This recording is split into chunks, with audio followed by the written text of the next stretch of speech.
কোন কক্ষে মিসবিহেভ করেছে শুধু এইটুক দিলে আমরা সংশ্লিষ্ট কলেজ থেকে ওই দিন ওই কক্ষে কে ডিউটি দিছে তাদেরকে আমরা ব্যবস্থা নেব, শোকজ করব। ওরা আর একটা দাবি করেছে ওদের পরীক্ষা একটু খারাপ হয়েছে, প্রশ্ন কঠিন হয়েছে, খাতা মূল্যায়নের জন্য আমরা একটু মানবিক হই। আমরা ওদেরকে বলেছি আমরা কর্তৃপক্ষ সবসময় মানবিক, সবসময় চেষ্টা করি একটা ছেলে যদি 2 নম্বরের জন্য ফেল করে তাকে আমরা পাস করানোর চেষ্টা করি, এটা আমরা শিক্ষক হিসাবে। বা 1 নম্বরের জন্য যদি ফার্স্ট ক্লাস না পায় ওই 1 নম্বর আমরা দেওয়ার চেষ্টা করি যাতে ওদের ভবিষ্যৎ উজ্জ্বল হয়। এভাবে ওদেরকে সান্ত্বনা দেওয়ার চেষ্টা করছি এবং এটাই যৌক্তিক কথা। আমি তো মনে করি তাই, ওরা ছেড়ে দেবে। ওদের যত এই দুইটা দাবি ওরা একটা দাবি বলছি যে ওরা যদি রুম নাম্বার কক্ষ নাম্বার দিতে পারে। আমি আজকে সকালে অমৃতলাল একটা কক্ষের কথা বলা হয়েছে, আমি প্রিন্সিপালকে বলেছি যে আপনার এই কক্ষে কারা কারা ডিউটি দিয়েছে তাদেরকে ডাকেন, ডেকে তাদেরকে সংশোধন করে দেন। আর এখন ওরা তালিকা দিচ্ছে, যদি তালিকা দেয় আমরা অবশ্যই ব্যবস্থা নেব। আমার দৃঢ় বিশ্বাস ওরা আশ্বস্ত। ধন্যবাদ। একটি দাবি হইল ওদের সাথে সংশ্লিষ্ট কর্তৃপক্ষরা একটু মিসবিহেভ করে। আমি ওদেরকে বলেছি তোমরা যদি কক্ষ নং, কলেজ এবং পরীক্ষার তারিখ জানো আমরা বোর্ড অবশ্যই যথাযথ ব্যবস্থা গ্রহণ করব। ফিজিক্সের প্রশ্নের ব্যাপারে এটা রাষ্ট্রের সিদ্ধান্ত দিয়েছে, ওখানে ওইটার পূর্ণাঙ্গ নাম্বার শিক্ষার্থীদের দেওয়া হবে যাতে শিক্ষার্থীরা বঞ্চিত না হয়। আশ্বস্ত হয়েছে। ওরা আর একটা দাবি তুলেছিল যে উত্তর মূল্যায়ন কিভাবে আমরা ওখানেও কড়াকড়ি করবো কিনা। আমরা বলেছি না, উত্তর মূল্যায়নে যে যা পাওয়ার যোগ্য তাই দেওয়া হয়। তারপরও আমরা শিক্ষক হিসাবে সবসময় তোমাদের পক্ষে পজিটিভ থাকি যাতে তোমাদের একটু রেজাল্ট ভালো হয়। Thank you. 27 সালে মানে তারা সম্পূর্ণ দেখাশোনা করবে যে ঠিকঠাক ভাবে এক্সাম চলতেছে কিনা। এই ধরনের 2026 সালে যে ভুলগুলো হয়েছে 2027 সালের সাথে সেই ভুলগুলো নেবে না তারা। ধন্যবাদ সকলকে। তাতে বড় 2026 সালের ভাইয়েদের কর্মসূচি কি করতেছে বলতে পারছি না। 2027 সালে ডিপেন্ড করতেছে 2026 সাল, কারণ কালকে পর্যন্ত এটা 2026 সাল পর্যন্ত ছিল এসএসসি এক্সামিনেশন স্টুডেন্টদের আন্দোলন। আজকে আমরা 2027 সালের স্টুডেন্টরা সম্পূর্ণরূপে বড় ভাইদের এবং বড় বোনদের পক্ষে সমর্থন করছি। আমাদের দাবি আমরা বড় ভাইদের মাধ্যমে জানিয়েছি শিক্ষা বোর্ডে যে 2027 সালে জানি একই সমস্যা আবার না হয়। 2026 সালে যে সমস্যাগুলো সম্মুখীন করেছে স্টুডেন্টরা, তো আমাদের শিক্ষা বোর্ডের চেয়ারম্যান আমাদের আশ্বাস দিয়েছে 2027 সালে তারা সর্বোচ্চ তদারকির সাথে আমাদের এক্সামগুলো নিবে। তারা বলে আশ্বাস দিয়েছে কোনো সমস্যা হবে না। আর যদি পরবর্তীতে আমাদের এখন বর্তমানে আমরা আলোচনা করব, আমাদের দাবিগুলো যদি সম্পূর্ণ সুষ্ঠুভাবে সবকিছু ঠিক থাকে পরবর্তী কর্মসূচি আমরা জানিয়ে দেবো। পরবর্তী কর্মসূচি না থাকলে সেটা আমরা জানিয়ে দেবো। ধন্যবাদ। আজকের মতন এখানে এক অংশ শেষ করছে, আর এক অংশের কথা বলতে পারছি না। এখানে হচ্ছে কি মূলত শিক্ষার্থীরা ঠিক আছে, শিক্ষার্থীদের অনেক অংশের ঠিক আছে, মানে আপনার কি বলে শিক্ষার্থীদের অনেক দাবিও ঠিক আছে, কিন্তু এক অংশ সুযোগ নিচ্ছে। আমরা সেই সুযোগটা সুযোগটা বাদ দেওয়ার চেষ্টা করতেছি। এই সুযোগটা যদি নিয়ে থাকে তাহলে শিক্ষার্থীদের অনেক বড় আমাদের অনেক বড় সমস্যা হবে। তো আমরা এই সুযোগটা প্রত্যাখ্যান করছি। কাজ হয় নাই, এখন আমরা দেখবো সামনের পরীক্ষা আরো যে পরীক্ষাগুলো আছে সেগুলো দেখবো কি হয়, তারপর আমরা চিন্তা করবো। আমাদের কর্মসূচির যদি আমাদের ঢাকার ভাই বোনেরা চালাই যায় আমরা চালাই যাবো। যদি তারা এক দফায় থাকে আমরা এক দফায় থাকবো, আর যদি তারা না থাকে তাহলে আমরা থাকবো না। কারণ যেহেতু পুলিশ অলরেডি আমাদের ভাই বোনদেরকে হাত দিয়ে দিচ্ছে, অবশ্যই। তারপর প্রধানমন্ত্রী শিক্ষামন্ত্রী একটা বাজে মন্তব্য করছে আমার নিয়ে। আমি মনে করি শুধু সংসদে ওটার জন্য মাপ চাইবে, এটা স্টুডেন্টদের মানবে না, কারণ এটা তার যথাযথ ক্ষমাটা চাওয়া হয় নাই তার কাছ থেকে। আমরা অন্য কিছু আশা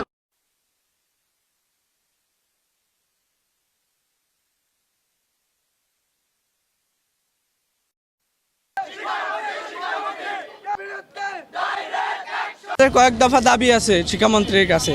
প্রথম কথা হচ্ছে বর্তমান দেশের পরিস্থিতি খুবই বাজে। বাংলাদেশে বিভিন্ন জায়গা বন্যা হচ্ছে এবং এই বন্যার বর্তমান পরিস্থিতি, বৈরী আবহাওয়া, প্রতিনিয়ত বৃষ্টিপাত হচ্ছে। আমার শরীর খারাপ এবং আরও অনেকের স্টুডেন্টের শরীর খারাপ। তো এই পরিস্থিতি স্বাভাবিক না হওয়া পর্যন্ত সারা দেশের পরীক্ষা স্থগিত করতে হবে। এরপরে পরীক্ষার প্রশ্নে আমরা গতকালকের পরীক্ষায় দেখেছি এখানে অনেক প্রকার ভুল ত্রুটি আছে। তারপরে একটা প্রশ্নে সৃজনশীল প্রশ্নে যদি 2টা ভুল থাকে এটা মেনে নেওয়া যায় না। এবং এছাড়াও পরীক্ষার ধারাবাহিকতা নেই। পরীক্ষার ভিতরে যে প্রশ্নের ভিতরে যে ধারাবাহিকতা বোর্ড পরীক্ষা থেকে আসে, এটা আসে না, এটা সম্পূর্ণ আসছে অ্যাডমিশন টেস্টের পরীক্ষা থেকে। তাহলে আমার কথা হচ্ছে ভাই, যদি অ্যাডমিশন টেস্টে বুয়েটের কুয়েটের প্রশ্ন দিয়ে যদি আমার বোর্ড পরীক্ষা দেওয়া লাগে, তাই বুয়েটের পরীক্ষা নেওয়ার দরকার কি? আমাদের একবারে বোর্ড পরীক্ষা দিয়েই বুয়েটে ভর্তি করে দিক। শিক্ষামন্ত্রী আমাদের কথায় কথায় পোল্ট্রি ফার্ম, আমাদের নকল আর হবে না, আমরা নকল করতেছি। 2026 সালে সে কেউ নকল করে? আমার দেখার মতো নকল করে না কেউ। আমাদের বলে কি যে নকল আর হবে না, আমরা নকল করতেছি। আমরা হলে যে পরিমাণ গার্ড দিছে, গার্ডের কোনো যুক্তি সম্পন্ন হয় না। আমরা আমাদের স্যারদের বলে দিচ্ছে মনে হয় কি যে আমরা করবো, রেজিস্ট্রেশন নাম্বার লাগবো, তখন আমাদের গার্ড দিতে হবে, তখনও স্যাররা আমাদের উপর চিল্লায়। এটা কোনো যুক্তি সম্পন্নতা হয় না। আর হচ্ছে যে শিক্ষামন্ত্রী যেগুলো করছে আমাদের ভাইদের সাথে, পরীক্ষা দিতে দেয়নি, পরীক্ষা হয়নি, আমাদের পোল্ট্রি মুরগি বলছে এগুলো সব কিছু প্রকাশ্যে ক্ষমা চাবে এবং এগুলো দাবিগুলো মেনে নেবে। পরীক্ষা আগের পরবর্তীতে পরীক্ষা না হওয়া পর্যন্ত, মানে ডেট না দেওয়া পর্যন্ত পরীক্ষা যাতে না হয় এবং সবকটা পরীক্ষার যারা পরীক্ষা দিতে পারেনি তাদের জন্য আবার পরীক্ষা নেওয়া হয়। আমাদের দাবি যে হলে এমনভাবে দিতে হবে যাতে স্টুডেন্টরা কমফোর্টেবলভাবে লিখতে পারে, ভয় যাতে না পায়, এমন কোনো বক্তব্য দেওয়া যাবে না যাতে আমরা ভয় না পাই। পরীক্ষা কঠিন হোক এটা কোনো বিষয় না, কারণ আমাদের বইয়ের ভিতর থেকেই তো দিছে প্রশ্ন করার আগে আমাদের যৌক্তিক যেটা, ওই প্রশ্নগুলো আগে আপনারা সলভ করে দেখেন কিন্তু প্রশ্নটিগুলো ঠিক আছে কিনা। প্রশ্নগুলো যদি ঠিক থাকে তাহলে আপনারা প্রশ্ন করেন, যত কঠিন প্রশ্ন করেন কোনো সমস্যা নাই, কারণ আমাদের বই থেকে তো দিচ্ছে। আবার যে অ্যাডমিশনের যে প্রশ্নগুলো, আমাদেরকে এখন অ্যাডমিশনের পড়ালেখা তো আমরা করতেছি না। অ্যাডমিশনে বুয়েট চুয়েট এগুলো যে প্রশ্ন, এগুলো তো অনেক হাই লেভেলের প্রশ্ন, কারণ বাংলাদেশের সব স্টুডেন্ট বুয়েট চুয়েটে ভর্তি হতে পারবে না, পড়তে পারবে না, সবার জন্য না এটা। আমাদের শিক্ষার মানের কোনো পরিবর্তন হয়নি, আমরা শুধু এখন দেখছি সব কিছু হচ্ছে পরীক্ষা কেন্দ্রিক। আমরা যদি ক্লাস থেকে যদি ভালোভাবে না পড়ে আসি তাহলে আমরা পরীক্ষাতে কিভাবে ভালো করব? আর এর পিছনে সব থেকে যা দায়ী সে হচ্ছে শিক্ষামন্ত্রী। আর আমি মনে করি আমাদের যে সকল আমলা এবং এমপি মন্ত্রী আছে তাদের সন্তানদের যদি আমাদের সাথে আমাদের দেশে থেকে সরকারি স্কুলে পড়ানো যায়, আমাদের শিক্ষা ব্যবস্থা অনেক উন্নত হবে। কারণ তাদের ছেলে মেয়ে পড়ে বিদেশে, আমাদের মতো সাধারণ মানুষের ছেলে মেয়েগুলো এইগুলো ফেস করে, তার তো কিছু না। আমরা হাঁটু পানি দিয়ে যাচ্ছি স্কুলে পরীক্ষা দিতে যাচ্ছি কলেজে, তারা তো যাচ্ছে না, তাদের ছেলে মেয়ে তো এসির ভিতরে আছে, তারা কিভাবে টের পাবে?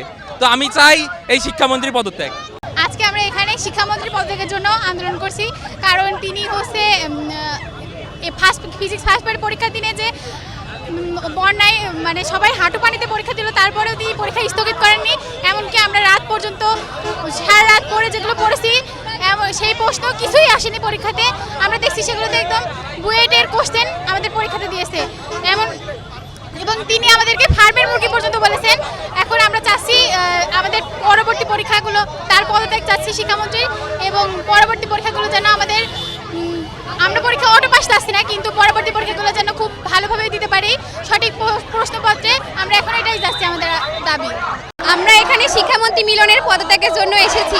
শিক্ষামন্ত্রী মিলন বলেছেন আমরা ফার্মের মুরগি, কিন্তু আমরা তো ফার্মের মুরগি না। তিনি সারা দেশে বন্যার কথা বিবেচনা করে পরীক্ষা স্থগিত করেনি। আমাদের এখানে নাই বন্যা হচ্ছে না, কিন্তু অন্যান্য অঞ্চলে তো অনেক কোমর পর্যন্ত পানি, আমাদের মা বোনদের সবার পরীক্ষা দিতে যেতে কষ্ট হচ্ছে। তারা ভিজা গিয়ে 3 ঘন্টা বসে পরীক্ষা দিয়েছে। আর হচ্ছে আমাদের ফিজিক্স পরীক্ষার প্রশ্ন অনেক ভুল ছিল। তিনি বলেছেন বিগত 2 বছর আগে প্রশ্ন করা ছিল, কিন্তু তিনি এটা মিথ্যা বলেছেন। আমরা মিলনের পদত্যাগ চাই। আমাদের ভাই বোন বৃষ্টিতে ভিজে কেন যাবে? এটা স্বাধীন বাংলাদেশ, এটা স্বাধীন বাংলাদেশে কেন যাবে? একটা শিক্ষামন্ত্রী ক্লাস 5-এর স্টুডেন্টদের বলে রাজনৈতিক, পারিবারিক রাজনীতি সে কি জন্য বলবে? তারপরে সে শিক্ষাক্ষেত্রে ক্যামেরা আবিষ্কার করতেছে, সে ড্রোন দিয়ে দেখতেছে, সে হেলিকপ্টার নিয়ে পরীক্ষা দর্শন করতেছে, কিন্তু শিক্ষাক্ষেত্রে সে আপডেট করতেছে না। যদি শিক্ষাক্ষেত্রে যদি আপডেট থাকে তাহলে পড়াশোনা করে কি হবে আমাদের? আমরা কেন বেরোবো? আমরা আজকে কেন রাস্তায়? আমরা এই জিনিসটা আমরা 2 বছর আগে ফেস করে আসছি, আমরা কেন আবার রাস্তায়? আমাদের প্রত্যেকটা কলেজের যত ছাত্রছাত্রী আছে তাদের আমি সবাইকে আহ্বান করব যাতে তারা সবাই এখানে জড়ো হয় এবং আমাদের যে দাবিগুলো, এই দাবিগুলো যেন তারা যথাসম্ভব সরকারের কাছে বলতে চাই, আমাদের এই দাবিগুলো যেন তাড়াতাড়ি মেনে নেওয়া হয়। আমাদের দাবি হচ্ছে শিক্ষামন্ত্রীর পদত্যাগ অবশ্যই আমাদের করতে হবে। আমাদের যে নাম্বারগুলো দেওয়া হয়েছে, প্রশ্ন ভুল হয়েছিল সেগুলো অবশ্যই আমাদের নাম্বার দিতে হবে এবং প্রত্যেকটা শিক্ষার্থীকে দিতে হবে যে ওই প্রশ্ন টাচ করছে কিংবা না করছে, তাদেরকে প্রত্যেকেরই মার্ক দেওয়া লাগবে।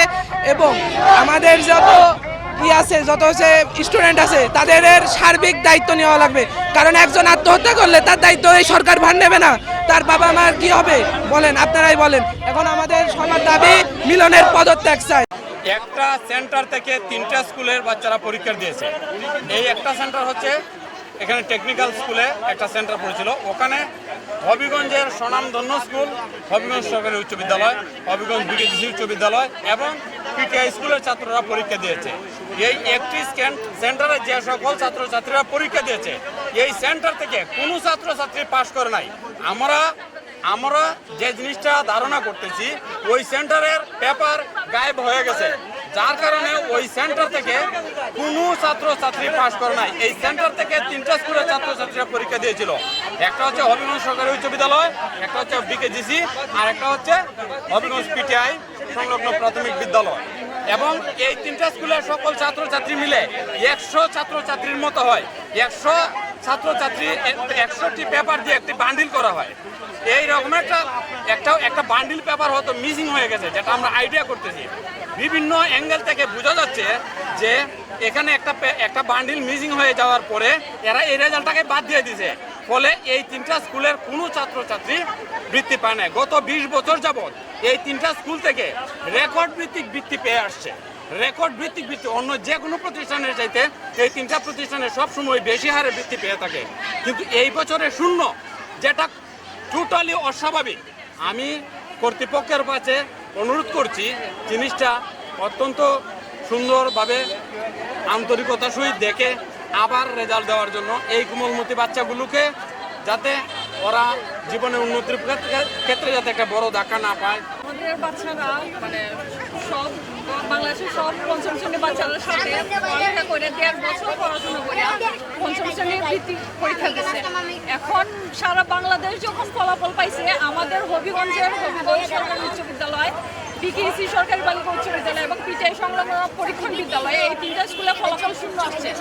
এখন আমাদের হবিগঞ্জ শহরের স্বনামধন্য স্কুল এই 3টা, এবং বিগত বছরগুলোতে এই স্কুলগুলোর ফলাফল মানে হবিগঞ্জ জেলার শীর্ষে, সিলেট বিভাগও অনেক সময় প্রথম হয়েছে। এখন আমার দাবি আমাদের বাচ্চাদের ফলাফল দেয়া হোক। আমি চ্যালেঞ্জ করে বলতে পারি আমাদের বাচ্চারা 100% সাফল্য করবে। এখন মানে হয় আমার মনে হইতেছে হয় মানে কোনো গাফিলতি হয়েছে, নয়তোবা পরীক্ষার খাতা এখনো পর্যন্ত যে জায়গায় পৌঁছানোর কথা ওই জায়গায় পৌঁছায় নাই, এর আগে গায়েব করা হয়েছে।